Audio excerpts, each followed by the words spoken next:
Step 10. Continue to take personal inventory, and when we were wrong, promptly admitted it. As we work the first 9 steps, we prepare ourselves for the adventure of a new life. But when we approach step 10, we commence to put our AA way of living to practical use, day by day, in fair weather or foul. Then comes the acid test. Can we stay sober, keep in emotional balance, and live to good purpose under all conditions? A continuous look at our assets and liabilities, and a real desire to learn and grow by this means, are necessities for us. We alcoholics have learned this the hard way. More experienced people, of course, in all times and places, have practiced unsparing self-survey and criticism. For the wise have always known that no one can make much of his life until self-searching becomes a regular habit, until he is able to admit and accept what he finds, and until he patiently and persistently tries to correct what is wrong. When a drunk has a terrific hangover because he drank heavily yesterday, he cannot live well today. But there is another kind of hangover which we all experience, whether we are drinking or not.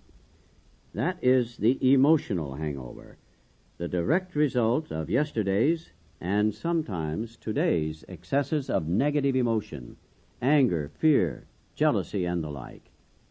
If we would live serenely today and tomorrow, we certainly need to eliminate these hangovers. This doesn't mean we need to wander morbidly around in the past. It requires an admission and correction of errors now. Our inventory enables us to settle with the past. When this is done, we are really able to leave it behind us. When our inventory is carefully taken and we have made peace with ourselves, the conviction follows that tomorrow's challenges can be met as they come. Although all inventories are alike in principle, the time factor does distinguish one from another. There's the spot check inventory, taken at any time of the day whenever we find ourselves getting tangled up. There's the one we take at day's end, when we review the happenings of the hours just past. Here we cast up a balance sheet, crediting ourselves with things well done, and chalking up debits where due. Then there are those occasions when alone, or in the company of our sponsor or spiritual advisor, we make a careful review of our progress since the last time. Many AAs go in for annual or semi-annual house cleanings. Many of us also like the experience of an occasional retreat from the outside world where we can quiet down for an undisturbed day or so of self-overhaul and meditation. Aren't these practices joy killers as well as time consumers? Must AAs spend most of their waking hours drearily rehashing their sins of omission or commission? Well, hardly.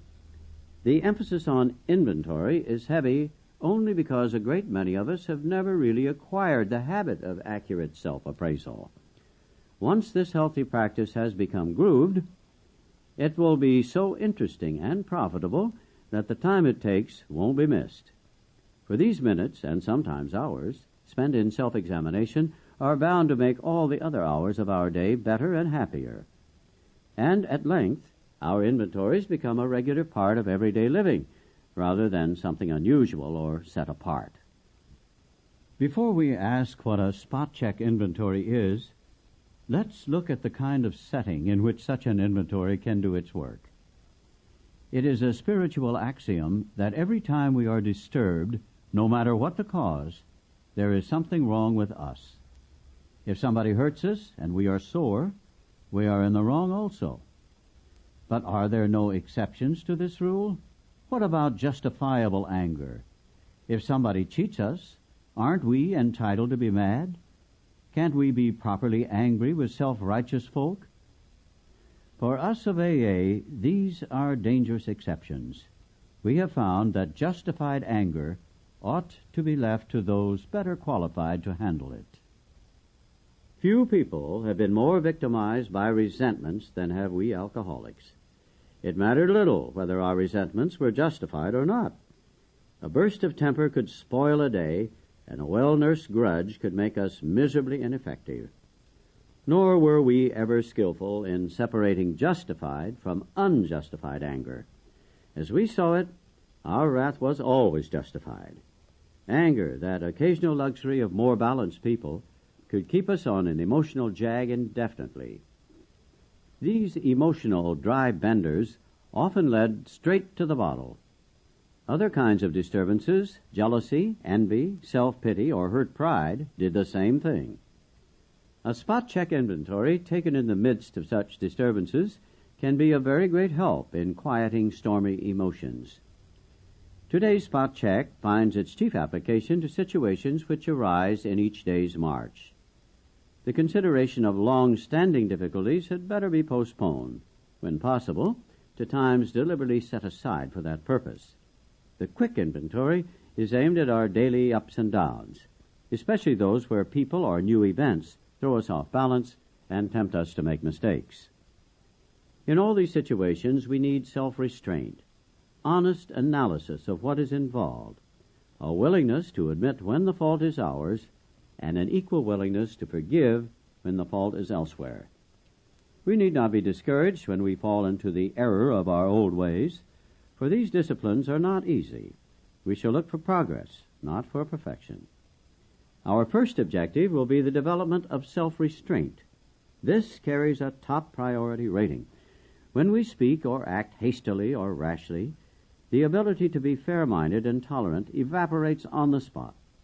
One unkind tirade or one willful snap judgment can ruin our relation with another person for a whole day or maybe a whole year.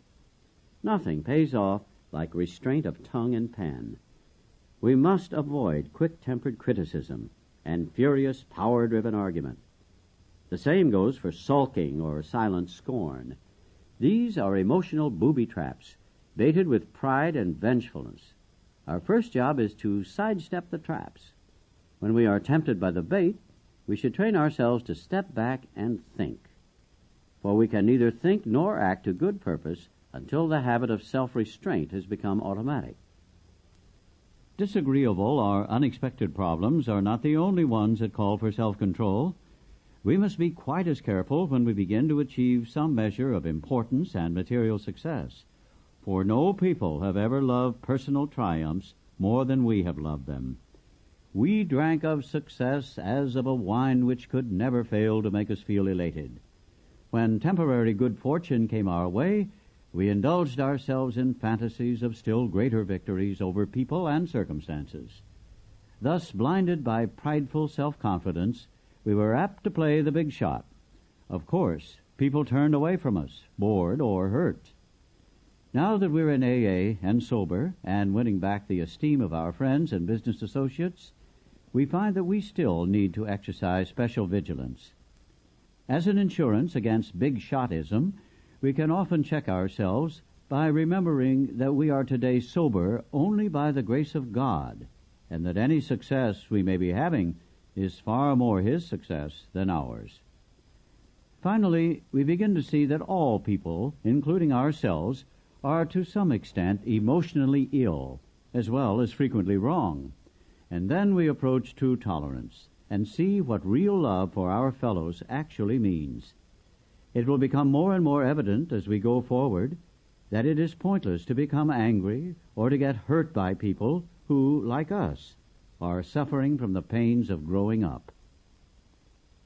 Such a radical change in our outlook will take time, maybe a lot of time. Not many people can truthfully assert that they love everybody.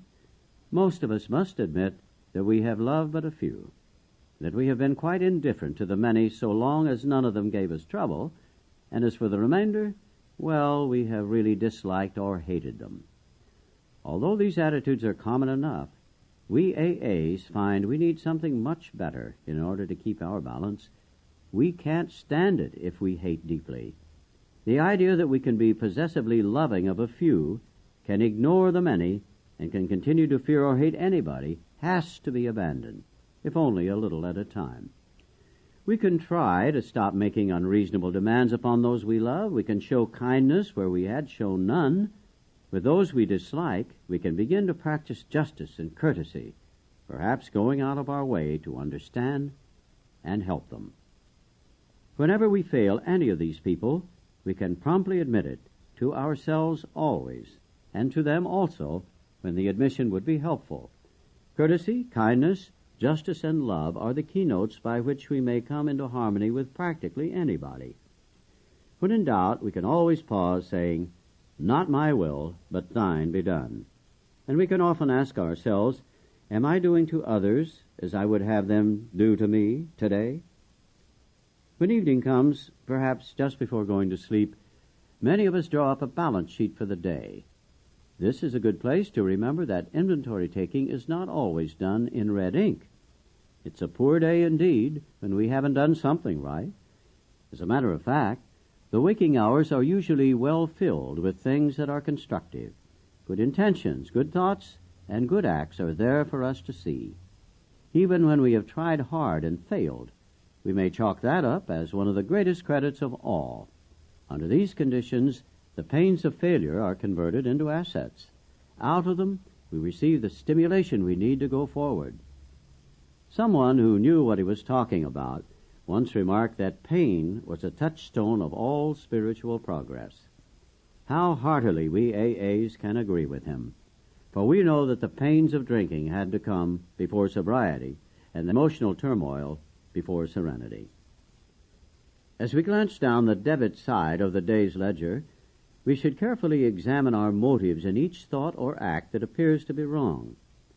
In most cases, our motives won't be hard to see and understand. When prideful, angry, jealous, anxious, or fearful, we acted accordingly, and that was that. Here we need only recognize that we did act or think badly, try to visualize how we might have done better, and resolve with God's help to carry these lessons over into tomorrow, making, of course, any amends still neglected. But in other instances, only the closest scrutiny will reveal what our true motives were. There are cases where our ancient enemy, rationalization, has stepped in and has justified conduct which was really wrong. The temptation here is to imagine that we had good motives and reasons when we really didn't. We constructively criticize someone who needed it when our real motive was to win a useless argument. Or, the person concerned not being present, we thought we were helping others to understand him, when in actuality our true motive was to feel superior by pulling him down. We sometimes hurt those we love because they need to be taught a lesson, when we really want to punish. We were depressed and complained we felt bad, when in fact we were mainly asking for sympathy and attention. This odd trait of mind and emotion, this perverse wish to hide a bad motive underneath a good one, permeates human affairs from top to bottom. This subtle and elusive kind of self-righteousness can underlie the smallest act or thought. Learning daily to spot, admit, and correct these flaws is the essence of character building and good living. An honest regret for harms done, a genuine gratitude for blessings received, and a willingness to try for better things tomorrow will be the permanent assets we shall seek. Having so considered our day, not omitting to take due note of things well done, and having searched our hearts with neither fear nor favor, we can truly thank God for the blessings we have received and sleep in good conscience.